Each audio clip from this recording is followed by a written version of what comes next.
네, 안녕하세요 여러분, 반갑습니다. 송쌤이 6번째 시간에서 찾아뵙게 되었습니다. 지난 시간에 이어서 우리 생명과 관련된 여러 가지 윤리적인 제 문제를 다루고 있습니다. 1시간 안에 다루고 있는 주제들이 여러 가지가 나오잖아요. 지난 시간에도 탄생에서부터 죽음을 바라보는 관점, 낙태의 문제라든지 안락사에 대한 문제 여러 가지가 나왔습니다. 이번 시간에도 다양한 이야기들이 나오게 됩니다. 지난 시간에 여러분들 낙태에 대한 관점, 그 다음에 안락사를 바라보는 찬반의 논거, 이것들은 꼭 외우고 있으셔야 되겠죠. 자, 낙태하면은 소생자 평정부 꼭 외우셔야 될 개념입니다. 뒤에 쭉 떠올려 주셔야 되겠고요. 그 다음에 존무잠 하면 역시 반대의 논거입니다. 그래서 선택 옹호주의냐 찬성, 반대는요 태아의 생명 옹호주의다, 이렇게 갈리잖아요. 이런 논거들이 오늘도 다뤄지게 되는데요. 오늘 주제도 지난 시간에 이런 내용들을 복습하고 나서 연계가 되는 부분이기 때문에 같이 정리를 해주시면 좋을 것 같습니다. 자, 이번 시간 집중적으로 다뤄야 될 부분들, 이것만은 꼭을 제시하면서 그 다룰 주제들을 제가 시작해 보도록 하겠습니다. 같이 보시죠. 일단 생명의료윤리가 왜 필요했는지, 그것이 왜 대두되었는지 이런 내용들은 정리하셔야 될 것 같고요. 그 다음 장기 이식에 대해서 여러 가지 윤리적인 관점으로 얘기가 될 수 있는 부분이 있습니다. 가장 중요한 것은 역시 장기 이식의 문제의 분배를 어떻게 할 것이냐, 효율성과 공정성에 대해서 우리가 정리를 해봐야 되겠고요. 그 다음 인체 실험에 대해서 윤리적으로 접근하는 것, 이번 수능 문제도 역시 인체 실험에 대한 것이 시험에 나왔죠. 그래서 2015학년도 시험 문제에도 인체 실험이 다뤄졌기 때문에 아마 오늘 주제, 오늘 수업에 다뤄지는 내용에서는 인체 실험에 관련된 내용이 가장 중요하다라고 볼 수 있겠습니다. 그 다음 생명 복제에 대한 찬성과 반대의 입장이 있을 수 있겠는데요. 자, 이런 주제들을 끝날 때 여러분들이 이런 논거를 가지고 찬성과 반대를 주장하는구나 라는 걸 정리해 줄 수 있으면 되겠습니다. 그리고 지난 시간에 제가 얘기했던 것 다시 한번 상기시키셔야 되는 게요. 신이 준 선물로 우리의 생명을 바라보느냐, 아니면 나의 선택의 문제로 자율적으로 접근하느냐, 이 두 가지가 나뉜다라는 거고요. 거기에서 또 가지치기로 들어갈 수 있는 건 생명을 존중하는 의무론적 관점, 인간의 존엄성 쪽으로 보느냐, 아니면 여러 가지를 계산하고 행복과 쾌락을 잴 수 있는, 또 경제적인 여건까지 고려하는 공리주의로 볼 수 있느냐, 이 관점들이 시험에 다뤄질 수 있다라는 거죠. 자, 그러면 오늘 준비한 자료를 보면서 이야기를 시작해 보도록 하겠습니다. 오늘 주제는 보시면 우리 교재 56페이지에 나와 있는 것처럼 생명과학윤리라고 되어 있어요. 생명과학이 굉장히 많이 발전을 했죠. 그러다 보니까 만들어지는 여러 가지 윤리적인 재문제도 있습니다. 보면 가타카라는 영화가 있었습니다. 여기에서는 먼 미래에 인간의 유전자를 조작할 수 있는 시기가 되었고 맞춤형 아기를 생산할 수 있는 시기가 되었죠. 유전자 조작과 관련된 내용을 우리가 공부할 수 있는 영화인데요. 앤드류 니콜 감독의 영화는 참 의미심장한 메시지들을 많이 던집니다. 근데 이 영화도 끝부분에 가보면 인간의 존엄성에 대한 어떤 승리로 영화가 마무리가 되는 듯한 느낌이고요. 아일랜드도 이제 비슷한 영화긴 하지만 이건 뭐랄까요? 클론체를 통한 장기 이식을 이야기할 때 언급할 수 있는 영화인 것 같아요.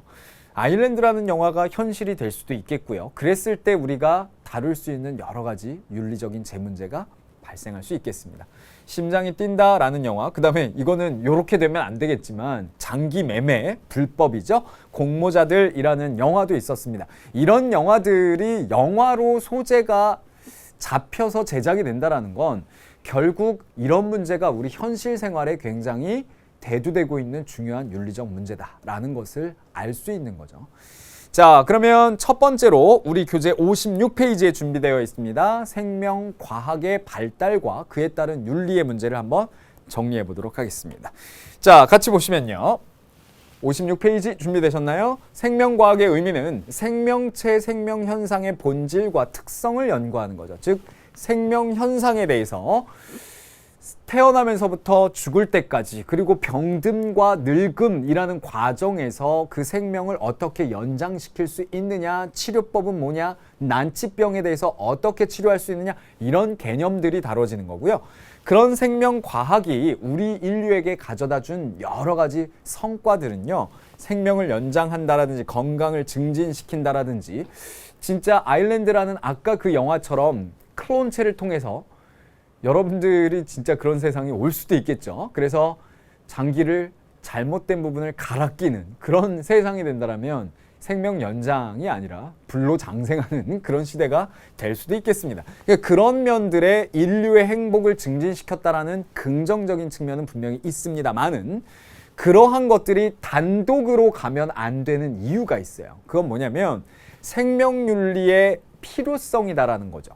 즉 생명윤리가 왜 필요해졌느냐라는 것은요, 생명과학기술의 바람직한 연구와 활용을 위해서라는 측면이라고 볼 수 있겠습니다. 결국엔 생명윤리라는 것은 생명과학이 가야 되는 그 부분의 한계점이라든지,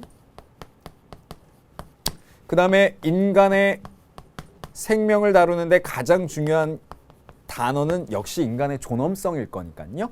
그 다음에 그런 것들이 어떠한 가치를 내포해야 되는지 가치 지향적인 태도로서의 윤리가 제시하는 것들을 함께 갖고 가야 올바른 방향으로 갈 수 있다는 걸 내포하고 있습니다. 즉 생명윤리라는 것은 생명과학기술이 가야 될 길을 제시한다라고 보면 되겠고요.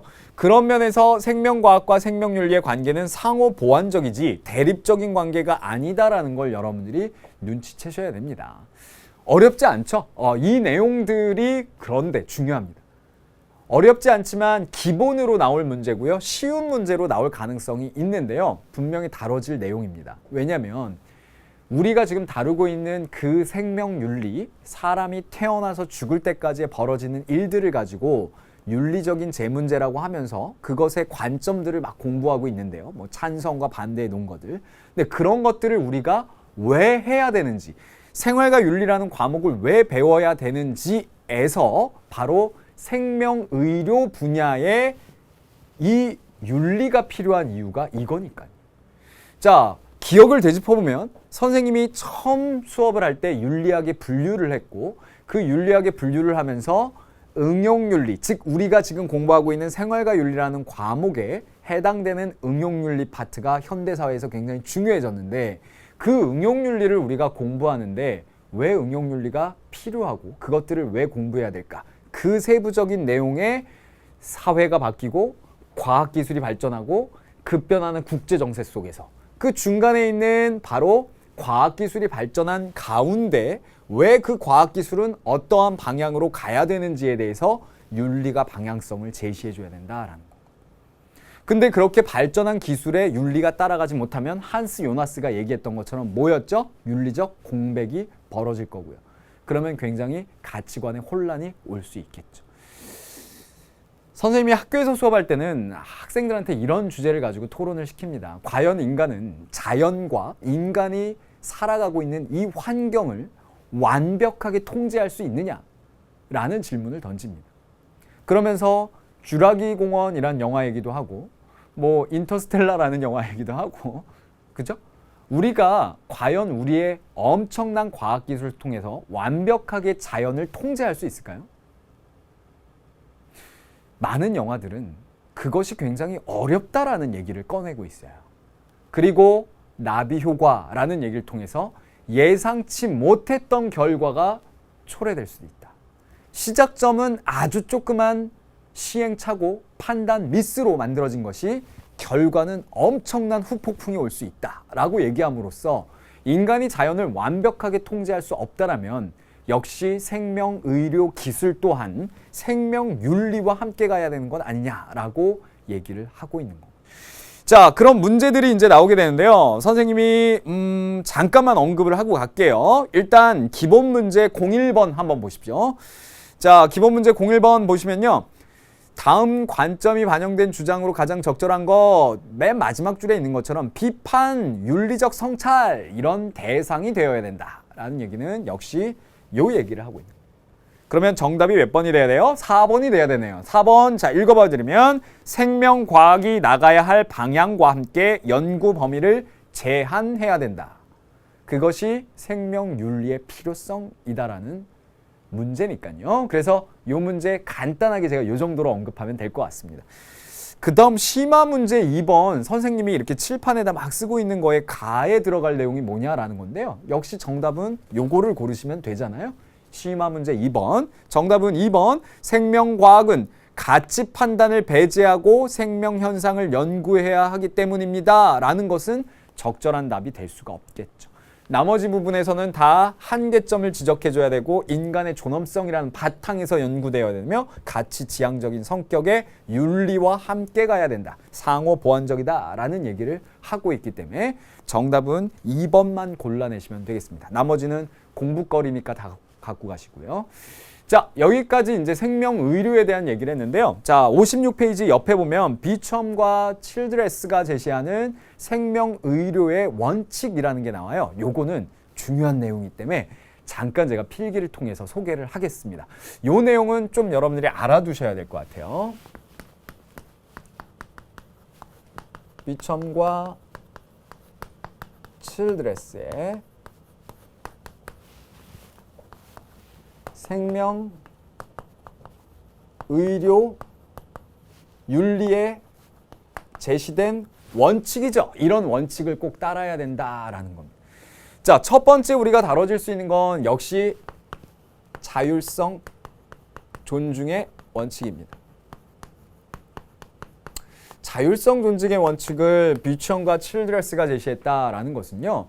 생명의료라는 것은 환자에게 우선적으로 환자의 자율성을 인정해주고 환자가 도움이 되는 쪽으로 환자가 결정을 하게 해줘야 된다. 그러니까 자율성 존중의 원칙이 꼭 따라야 되는 거죠.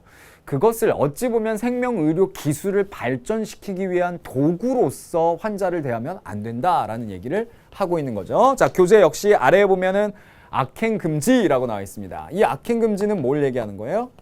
그렇죠. 우리가 생명의료를 발전시키면서 어떠한 경우에도 환자와 그 실험 대상이 될 수도 있겠지만 그런 생명의료 기술에 대해서 악행이 금지된다라는 건 신체적으로 상처를 주거나 여러 가지 폐해를 주는 것은 금지시켜야 된다라는 거. 반대로 선행의 추구라는 원칙이 따르는데요. 선행의 원칙이라는 건 결국 인술을 통해서 우리가 인술, 어질 인자를 붙여서 예전에 우리가 몸을 다루는 한의학 이런 데서는 인술을 베푼다 이런 표현하잖아요. 즉 선행을 베푸는 것을 원칙으로 해야 된다. 긍정적인 영향을 갖고 와야 된다라는 걸 얘기하고요. 마지막으로는 정의의 원칙이라는 게 있는데요. 비청과 칠드레스가 얘기하는 정의의 원칙은 결국 의료 서비스나 자원의 분배의 문제에서 공정성을 기반으로 해야 된다. 그래서 거기에 차별이 생기면 안 되기 때문에 의료 자원 문제, 그다음에 의료 서비스 문제에서의 정의의 원칙을 이야기를 합니다. 이런 것들이 충분히 문제에 활용이 될 수가 있겠는데요. 우리 교재 56페이지에 나오는 내용들을 잘 정리를 해주시면 되겠고요.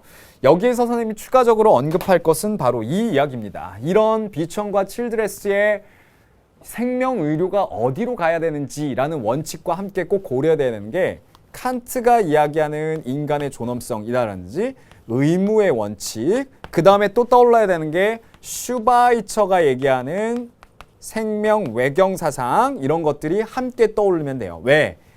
결국 의사가 혹은 생명의료 기술자가 해야 될 역할은 뭐냐면 의무인 거죠. 결국 의사가 선언을 하는 것처럼 의료인들도 마찬가지로 환자의 자율성을 인정해주고 악행 금지, 그 다음에 선행의 추구, 그 다음에 정의의 원칙에 기반해서 의무로서 생각을 해줘야 되고요. 모든 것의 전제 조건은 인간의 존엄성을 다루는 행위이기 때문에 그것을 기반으로 해야 된다라는 걸 강조하고 있죠.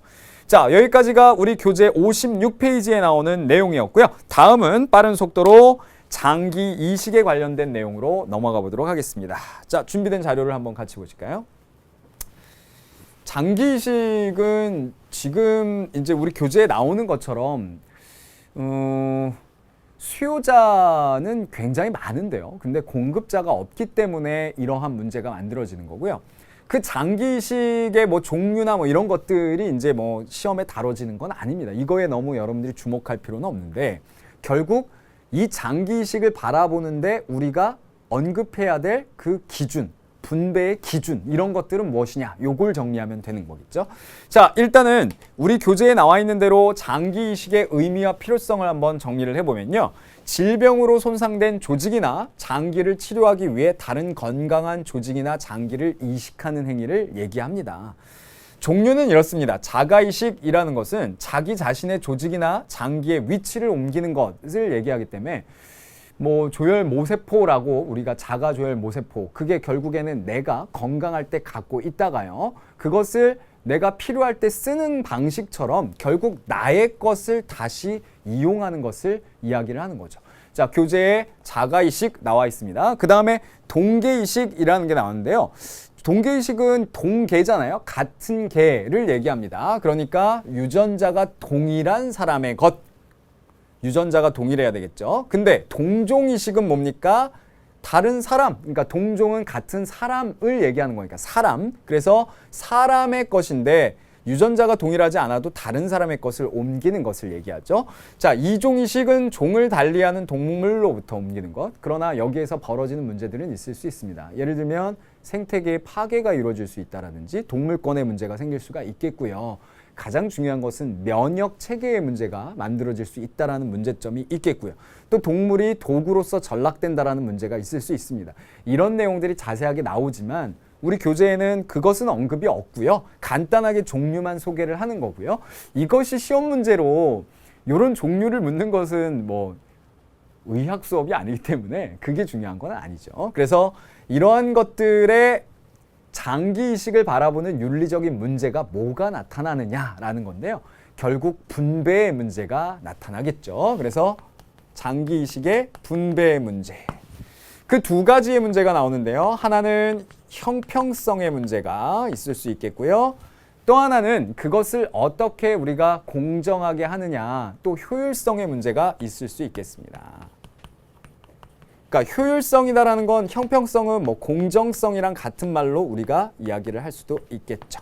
자, 우리 교재에 보면은 어디에 나와 있습니까? 자, 56페이지를 보시면 되겠습니다. 첫 번째, 공정성의 원칙, 첫 번째 박스에 나와 있는데요. 그건 형평성입니다. 즉, 똑같이 기다린 사람에게는 장기 이식의 순서를 똑같이 해줘야 된다라는 거고요. 물론 그 상황에서 뭐 모든 조건이 다 맞고 기다린 것도 이제 뭐 똑같으면은 거기에서 분배를 해야 되는 기준은 사회적인 합의를 해야 되겠지만, 일단은 형평성과 공정성이라는 건 결국 그 분배를 하는 데 있어서 차별이 존재하면 안 된다라는 거죠. 그러나 효율성도 굉장히 중요합니다. 효율성이라는 건 뭘 얘기하죠? 그 장기를 이식했을 때 효과가 나타날 수 있어야 되는 건 거죠. 필요가 없는데 그거는 비효율적인 거니까요. 그런 의미에서 효율성과 형평성은 어떤 것을 먼저 내세워야 될지는 사실 사회적인 합의가 따라야 되는데, 이 장기 이식 문제에 대한 윤리적인 접근에서는요, 이 두 가지를 잘 우리가 정리를 할 수 있으면 되겠습니다. 교재에 나와 있는 대로 기회균등의 원칙, 그게 공정성, 형평성의 원칙이고요. 효율성이다라고 하면 역시 분배를 하는 데 있어서의 의학적 필요성, 그 다음에 이식 성공의 가능성, 이런 것들을 얘기한다라고 보시면 돼요. 근데 왜 장기 이식이 이렇게 중요하냐? 보세요. 지금 이 갭이 보이는데, 뇌사 기증자를 통해서 우리가 장기 이식을 받을 수가 있겠는데요. 368. 근데 여기에 있는 숫자를 보니까 훨씬 넘치잖아요. 그러니까 지금 몇 배가 넘는 거예요. 이게 간극이 너무 큰 건 거죠. 그래서 이식 대기자의 숫자보다 뇌사 기증자가 워낙에 적기 때문에 이 장기 이식 문제가 분배라는 것이 굉장히 중요한 이슈인 건 거고요. 지금 점점 조금씩 늘어나다가 다시 감소가 되고 있고요. 2009년에 이렇게 폭발적으로 증가했던 이유는 이 그래프를 보시면서 잘 이해는 안 되시겠지만 2009년에 2월 달인가요? 김수환 추기경이 돌아가시면서 이 장기 이식에 대한 좀 환기를 시켰죠. 우리 이제 국민들이 장기 이식이다라는 것을 김수환 추기경의 이 선례를 통해서 또 선행을 통해서 직접 확인하면서 아, 장기이식이라는 게 필요하구나라는 게 폭발적으로 좀 늘어나는데 그 다음에는 다시 줄어들고 있는. 그래서 장기이식의 문제에 아까 얘기한 효율성의 문제와 공정성 그런 문제가 대두되고 있다라고 정리를 할 수 있겠습니다. 자, 빠른 속도로 오늘 세 번째 주제로 넘어가도록 하겠는데요. 그건 바로 인체 실험에 대한 윤리적인 쟁점입니다. 자, 인체 실험이 왜 이렇게 쟁점화가 됐냐? 이 얘기가 여러분들이 꼭 알고 있어야 될 내용인데요. 2차 세계대전 당시에 동양에서는 뭐 마루타 부대라고 표현을 할 만큼 이 세계대전 당시에 인체 실험이 횡행했었고요. 그런 것들을 통해서 의료가 발전했을 수는 있겠습니다. 근데 사실 발전한 거는 맞죠. 그런데 그것을 발전시키는 것이 인간의 존엄성을 침해하면서까지 이루어지는 것이 맞냐라는 걸 통해서 뉘른베르크의 재판에서요 결정해 놓은 사안들이 있어요. 그게 뭐냐면 요 정도까지 요것을 기준으로 해서 그러면 실험하는 것은 인정해 주겠다. 그러나 요것들을 꼭 원칙으로 삼아야 된다라는 것이 바로 뉘른베르크 재판을 통해서 만들어진 강령들과 헬싱키 강령 이런 것들이 나오게 됩니다. 자, 그런데 인체 실험 문제는 2015학년도 수능에도 출제가 되었기 때문에 이 부분은 인체 실험을 하는 데 있어서의 가장 중요한 접근법 이런 것들을 꼭 원칙으로 세워야 된다라는 걸 정리를 하고 가야 될 것 같은데요. 좀 필기를 통해서 설명을 드려보죠. 자, 일단 우리가 인체 실험을 하는데 가장 먼저 존중해야 될 태도는 역시 피실험자, 실험을 당하는 사람, 인체 실험이니까요. 실험을 당하는 사람의 입장이 되어야 된다라는 겁니다. 그래서 인체 실험에서의 우리가 꼭 유의해야 될 유의점들, 고려점 이렇게 표현을 해도 되겠죠. 인체 실험에서 가장 주안을 둬야 되는 것은 자, 결과론적 사고는 피해야 됩니다. 이 말은 뭐냐? 결과론적 사고라는 건 결과적으로 따지는 거죠. 즉, 실험이 있고 나서 2차 세계대전 당시처럼 독일과 일본이 했던 행위처럼 결국 결과적으로 인류의 생명 의료 분야를 발전시킨 거 아니야? 이런 식으로 얘기하면 굉장히 곤란하다라는 얘기. 그래서 결과적으로 결과론적 사고로 접근하면 안 된다라는 말은 시험 문제를 풀 때 항상 다뤄지는 말이 뭐냐면 그 과정 자체를 주목해야 된다. 과정에서의 문제가 있다라면 분명히 문제가 있는 것이다라는 얘기가 나오게 되죠. 두 번째로는요. 결국 개개인들의 피실험자가 갖고 있는 자율성을 강조해야 된다라고 얘기할 수 있겠습니다. 자율성 존중이다라는 건 뭘 얘기할까요?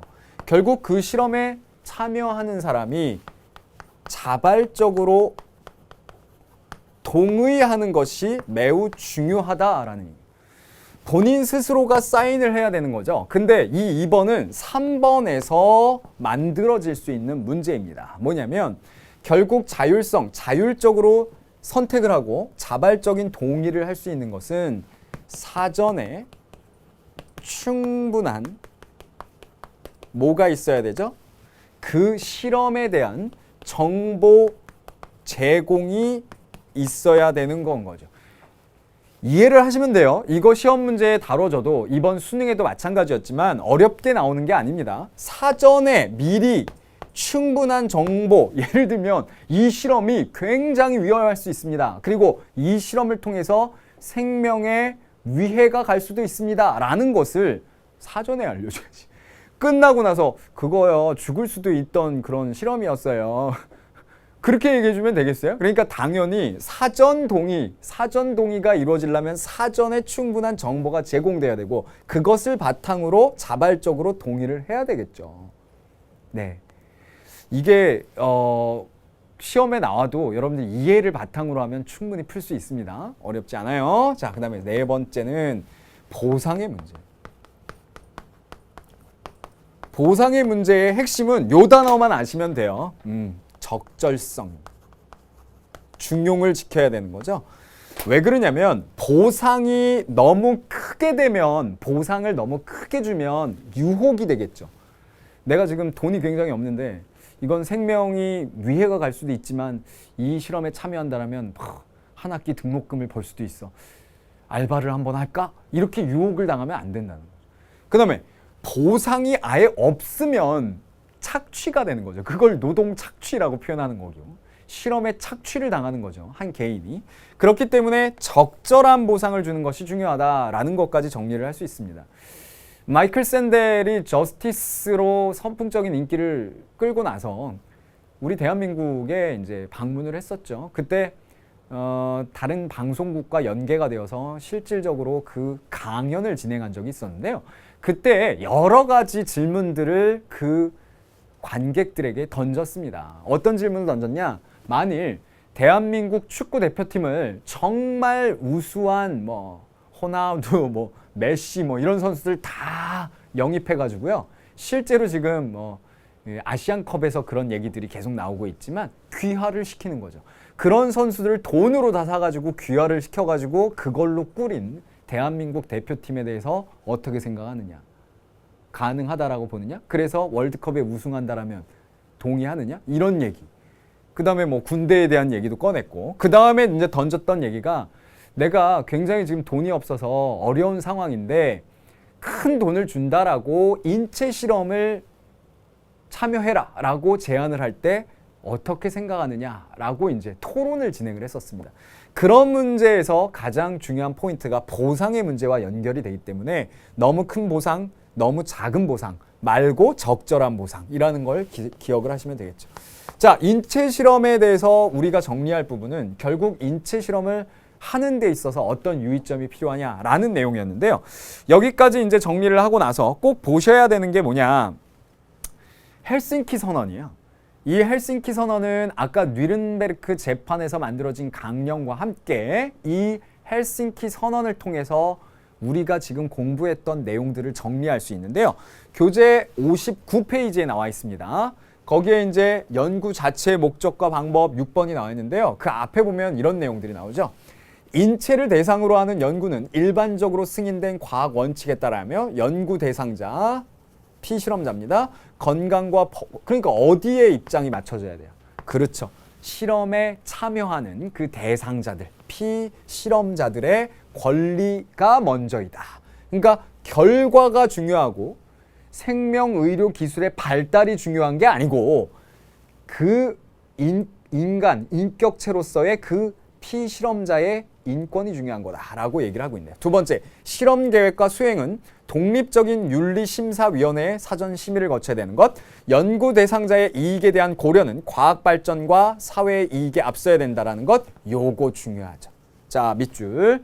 그래서 연구 대상자의 이익이다라는 것은 그 피실험자의 인권을 얘기하는 것이고요. 뒤에 나와 있는 것은 결과론적으로 접근을 했을 때 만들어지는 사회적인 여러 가지 혜택들, 그죠? 그러한 것들보다는 먼저 주목해야 되는 건 이거다라고 얘기를 하고 있습니다.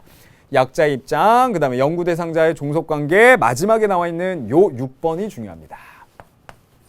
연구 자체의 목적과 방법, 예견되는 이익과 내재하는 위험성 이런 것들에 관하여 연구 대상자에게 사전에 요게 중요하겠죠. 충분히 알려주어야 하며 그들로부터 충분한 설명에 근거하여 자발적인 동의를 받아야 한다라고 얘기를 했습니다.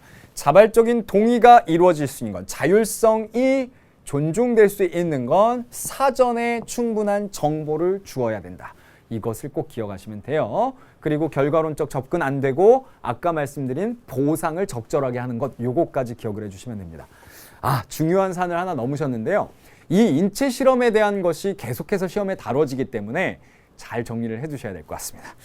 자, 그 다음에 이제 오늘의 마지막 주제에 이제 드디어 나오네요. 바로 생명복제에 관련된 내용입니다.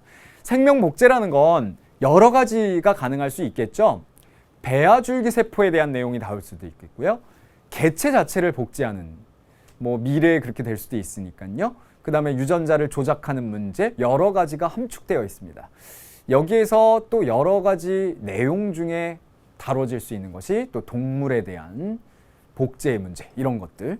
그러면 가장 중요한 핵심은 역시 배아 복제를 비롯한 인간 생명 복제에 관련된 내용이기 때문에 준비된 자료를 보면서 얘기를 해보겠습니다. 자, 이 배우의 이름은 여러분들이 잘 아실지 모르겠습니다만은 예전에 이제 슈퍼맨이라는 영화를 봤던 선생님과 같은 세대의 사람들은 알고 있습니다. 이 배우의 이름은 크리스토퍼 리브인데요. 이 배우가 슈퍼맨이라는 영화의 슈퍼맨으로서 유명해진, 얼마나 멋있고 건강합니까? 낙마 사고를 당하게 됩니다. 그래서 모든 몸이 굳어져 가는 거죠. 그리고 아예 하체는 쓸 수도 없는. 그래서 계속 건의를 합니다. 또 법안을 통과시켜달라라고 요구를 합니다. 그 내용이 뭐냐면 배아 복제에 대해서 승인해달라라는 거예요. 그래서 미국 법원에 계속 제출을 하고 여러 가지 운동도 하고 그런데 잘 되지가 않았죠. 그래서 이 배아 복제 문제에 대해서 우리가 어떻게 바라볼 수 있느냐, 그 찬성과 반대의 논거는 무엇이냐, 이것을 이제 정리를 하시면 되겠습니다. 그러면 우리 교재에 나와 있는 것처럼 어떤 식으로 이제 배아 복제가 이루어지느냐, 실제로 성인 여성이 기증한 난자의 핵을 제거를 합니다. 거기에 피부세포에 핵 추출을 해서요, 그거를 핵이 제거된 난자에 그 융합을 시키게 되는 거죠. 그리고 여기에다가 전기 충격을 가하게 됩니다. 그렇게 되면은 배아가 복제가 되어서 이 배아 줄기세포가 추출된 걸 가지고 배양을 시킴으로써 다양한 조직으로 분화를 시키고 이용을 할 수 있게 되는 거죠.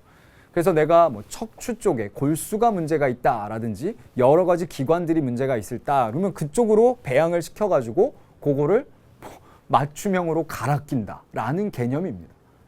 근데 여기에서 중요한 문제들이 발생되죠. 이 마지막 부분에서 나오는 것처럼 결국 결과론적으로는 인류의 생명의료 기술의 발전을 통해서 여러 가지 혜택을 갖고 있을 수 있다. 그러나 출발점에서는 그런 난자를 기증하는 문제에서의 난자 매매가 이루어질 수도 있고 인간의 존엄성에 위배가 되는 문제들이 벌어질 수도 있다. 그러니까 부딪히는 거죠. 이 기술에 대해서 우리가 어떻게 접근을 할 수 있느냐라는 건데요. 쏭쏭 토론단 학생들의 의견을 한번 주목해 봤더니 이런 내용을 얘기하네요. 생명은 그 자체로 놀랍고 소중한 것인데 그러한 생명을 인간이 조종하고 함부로 통제하고 조작한다라는 건 그리고 그것은 불가한 것을 떠나서 생명 경시풍조가 만들어지는 것이거든. 그러니까 안 된다라는 입장입니다. 근데 치료 목적의 배아 복제 기술은 인류에게 도움이 될 수 있는 것이고 법적 규제를 통해서 그것을 사용하는 데에 잘 윤리적인 접근 그리고 법안을 마련해 놓으면 기술을 쓰는 데에는 문제가 없을 것이다.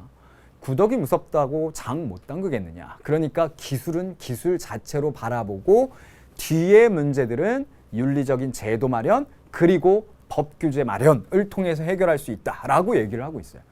여러분들은 어디에 더 동의를 하시나요? 그래서 결국 이 배아 복제 기술뿐만이 아니라 생명 복제에 대해서 접근을 할 때 찬반의 논거가 나뉘게 되는데요. 그 부분이 역시 58페이지에 나오게 되는데 그거는 좀 필기를 통해서 설명을 드려야 될 것 같습니다. 자, 그래서 여기는 제가 또 필기를 해보도록 하겠습니다. 자, 일단은 우리가 생명이다라는 것을 복제하는 데 있어서 가장 중요한 관점은 무엇이냐? 찬성과 반대의 논거들을 살펴보도록 하죠. 생명 복제, 광범위한 표현이죠. 그중에 우리가 지금 다룬 것은 배아 복제 이야기였습니다. 생명 복제에 대해서 찬반의 논거가 무엇이냐 이런 거. 그러면 찬성부터 한번 얘기를 해보도록 하겠습니다. 그 다음에 반대 논거. 찬성은요, 일단은 이것이 여러 가지 도움을 줄 수 있고 공리주의적으로 접근을 한다라면 어떤 논거가 나올 수 있느냐? 1번 생, 2번 치, 3번 아 이렇게 외우시는 거예요. 우리 교재에는 치, 아만 나와 있지만요. 일단 생이라는 것은 생식의 자유 논거입니다. 뭔 말이냐면 아이를 만들어내는 데 있어서는 어떤 사람도 자유롭게 선택할 권리를 줘야 된다라는 거예요. 그래서 생식의 자유라는 건 예를 들어서 내가 이런 과학기술이 발전함으로써 이런 아이를 갖고 싶다라고 했을 땐 내가 그런 맞춤형 아기도 가질 수 있는 자유가 있는 것 아니겠느냐라고 접근을 하는 거죠. 실제로 가타카라는 영화에서는 맞춤형 아기라는 걸 유전자 조작을 통해서 가능한데요. 산부인과에 가가지고 이제 남편과 아내가 주문을 하는 거죠. 키는 몇 센티로, 머리 색깔은 어떻게, 눈동자 색깔은 어떻게, 뭐 폭력 성향은 없게 해주시고요. 생명은 100살 정도? 뭐 이렇게 주문을 하는 거죠. 그렇게 생식의 자유라는 쪽에서 접근을 할 수 있다라는 겁니다. 그 다음 치료 목적이에요. 치료 목적이라는 건 뭐죠? 결국 난치병, 불치병을 치료하는 데에 결과적으로 그 기술이 쓰일 수 있다면 아주 좋은 것 아니겠느냐. 그 다음에 아기 탄생의 목적이라고 교재에 나와 있는데요. 이 말은 뭐냐면 예를 들면 이런 거죠. 불임 부부에게 치료할 수 있는 그러한 아기를 탄생할 수 있는 기회를 주는 것. 그런 쪽으로 접근을 하면 분명히 생명복제는 가능하지 않냐. 그런데 여기에서 주목해야 될 건 이 입장이 역시 취하고 있는 것은 공리주의적인 관점에서 볼 수 있겠고요.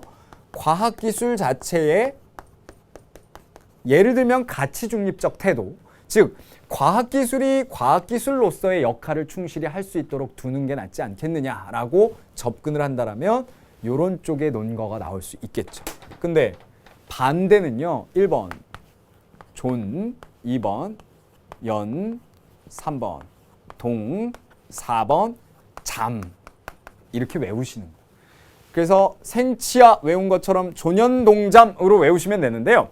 존은 뭐냐면 일단은 존엄한 존재라는 거고요. 존엄성을 인정해줘야 된다. 그러면은 이 존엄성이라는 건 뭐의 존엄성이에요? 배아 자체가 생명체다라는 걸 얘기합니다. 시험에 아주 잘 다뤄지는 건 바로 2번입니다. 이게 뭐냐면 연속성의 논거. 이 연속성의 논거라는 건 뭘 얘기하는 거냐면 결국 우리가 배아, 그 다음에 태아 이렇게 성장해서 인격체로 성장하는 과정을 뭘로 봐야 되느냐? 하나의 연속성으로 주목해야 된다라는. 그것은 수정이 돼가지고 그 다음에 뭐 14일 지나고 나서 그 이후부터 이제 이건 생명체라고 봐야 된다. 뭐 수정 이후에 뭐 언제부터, 며칠부터, 몇 주부터 뭐 이렇게 얘기할 수 있는 확연한 경계선이 존재하는 게 아니다라는 거죠. 근데 이거를 어떤 식으로 이제 출제를 하냐면 확연한 경계선이 존재하며 연속성의 논거로 이해할 수 있다. 이렇게 하면 틀린 거죠. 왜냐하면 이 생명이 며칠부터 생명체다라고 얘기할 수 있는 경계선은 존재하지 않고요. 연속성이라는 건 수정된 그 다음부터는 지금 우리의 이런 인간들, 성인들처럼 하나의 생명체로 연속성으로 봐줘야 된다라고 접근하는 거니까 연속성의 논거 꼭 경계선 X 요걸 기억해 주시면 되겠습니다. 자, 그 다음에 동은요, 동질성이에요. 그러니까 동질성이라는 건 동일하다라는 거죠. 다른 말로 뭐 동일성이라고 해도 되겠습니다. 뭐와 지금 성장해 있는 생명과 배아는 동일하다라는 입장이고요. 같은 말인데요. 잠재 가능성을 갖고 있다라는 측면입니다. 잠재 가능성은 결국 지금 배아라는 것은 자라나서 생명체가 될 수 있는 잠재 가능성이 있고 도덕적인 실체의 가능성을 갖고 있기 때문에 존중해줘야 된다라는 얘기죠. 이것을 우리가 바라볼 때 일단은 주목해야 되는 건 생명 존중 사상. 근데 그 생명 존중 사상을 어디로 보고 있는 거죠? 배아 자체도 생명으로 인정하고 있는 겁니다. 그 다음에 인격 자체를 강조하니까 의무론적 성격으로 비교해서 정리해 둔다면 공리주의적 관점과 의무론적 관점으로 비교할 수 있겠습니다. 제가 좀 빠른 속도로 적어가면서 얘기를 했는데 교재에 나와 있죠? 자, 58페이지에 나와 있습니다. 그래서 찬성과 반대 입장 옆에 이제 쭉 날개 부분에 적혀 있는 것들 여러분들이 정리를 해주시고요. 제가 지금 얘기했던 이 생명 복제에 대한 찬성과 반대의 논거들을 잘 머릿속에 넣어 놓으시면 되겠습니다.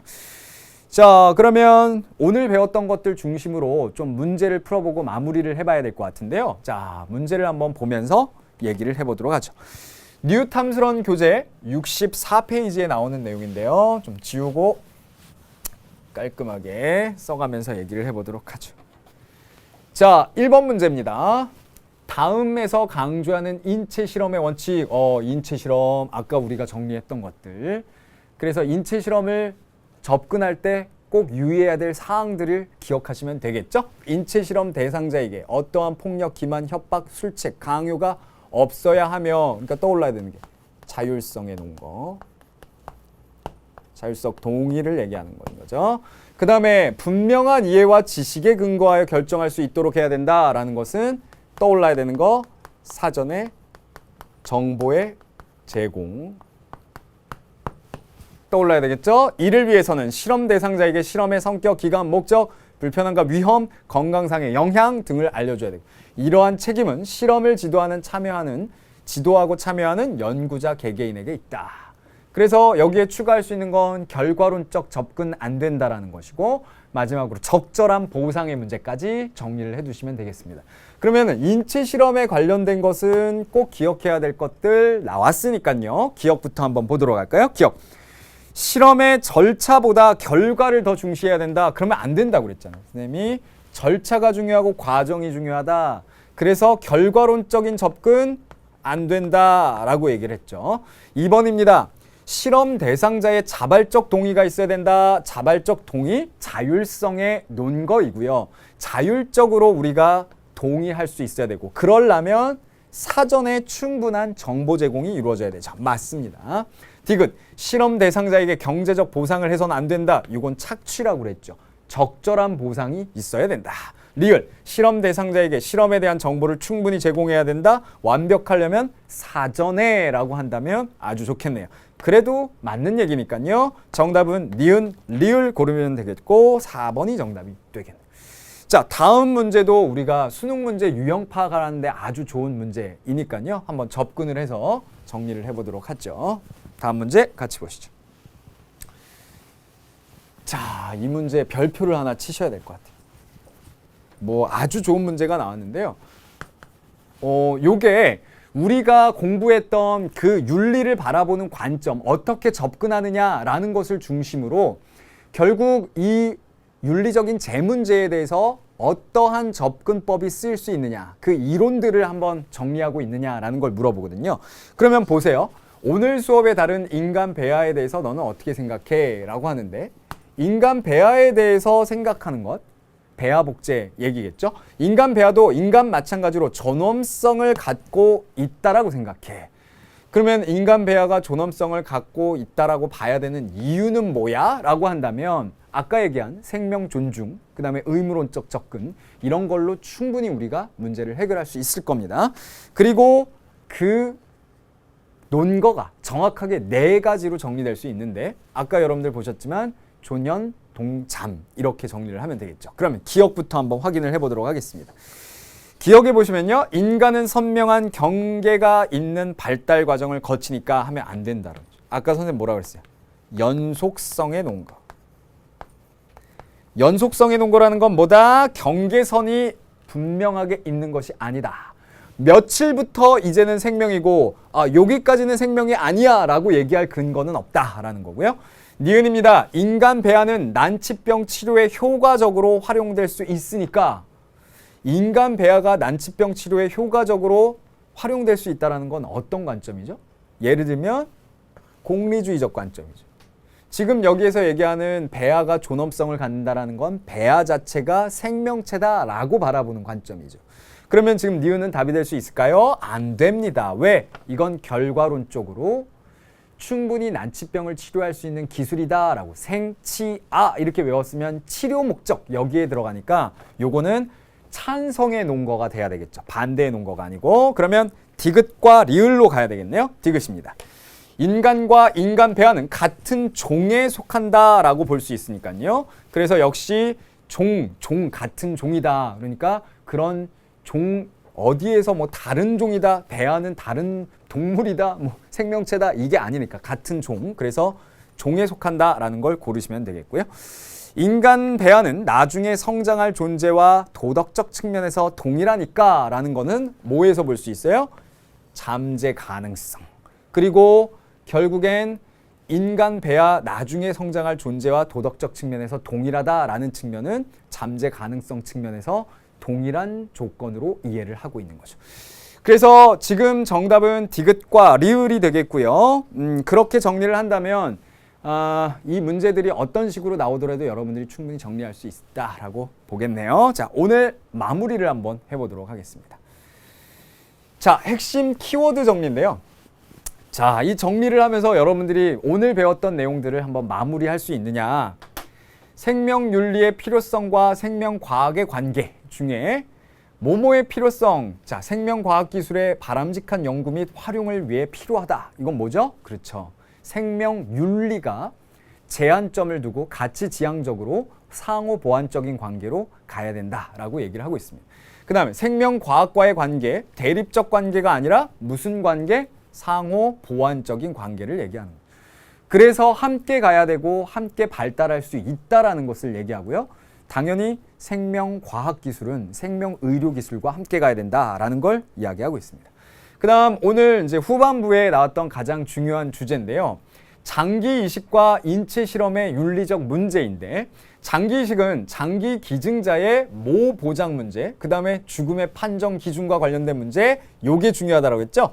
장기 기증자에 대한 적절한 보상 문제, 그 다음에 장기를 분배하는 문제, 그것이 아주 중요하다라고 하는데 장기 기증자의 자율성 보장의 문제도 꼭 고려해 넣어야 된다. 교재에 나와 있고요. 인체실험 하면 인체실험 대상자의 모와 관련된 문제라고 나와 있는데요. 일단 인체실험자의 우리가 주목해야 하는 건 본인이 자발적으로 동의를 했냐라는 거고요. 그 다음에 적절한 모의 문제 하면 적절하게 이것을 주어야 된다라는 거죠. 그러면 실험 대상자의 모의 문제, 그렇죠. 사전 동의와 자발적 동의, 그것을 위한 사전 정보 제공, 이렇게 정리를 하시면 되겠고요. 적절한 보상의 문제, 바로 정답은 보상이겠죠. 이게 너무 지나치게 많으면 유혹이 될 수 있고 그것이 적으면 착취가 될 수 있기 때문에 필요한 부분이다라고 정리를 할 수 있겠네요. 자, 오늘 우리가 다뤘던 것들 정리해보면요. 생명의료 윤리에 대해서 얘기를 했고요. 그 다음에 장기이식 문제, 그 다음에 생명복제의 문제, 그리고 마지막으로 인체실험 꼭 기억해줘야 될 내용들이 나왔습니다. 자, 오늘 수업한 내용들 잘 정리해 주시면 지난 시간과 이번 시간까지 해서 생명과학기술이 발전함으로써 벌어진 윤리의 재문제들에 대한 출제되는 유형들은 충분히 여러분들이 파악할 수 있을 거라고 생각합니다. 다음 시간 강의는요, 바로 7강에서 만나게 되는데요. 이 7강은 성과 사랑의 윤리라는 단원입니다. 그래서 다양한 얘기들이 나오게 되고요. 여러분들이 또 되게 관심 있는 내용들이 나올 수도 있기 때문에 명확한 성의 윤리적인 관점, 또 성을 어떻게 바라볼 것인지 이런 것들을 정리하는 시간이니까요. 선생님이 잘 준비해서 다음 시간 미리 가입겠습니다. 자, 이번 시간 고생 많이 했고요. 복습 꼭 해주시고 다음 시간에 만나요. 수고하셨습니다.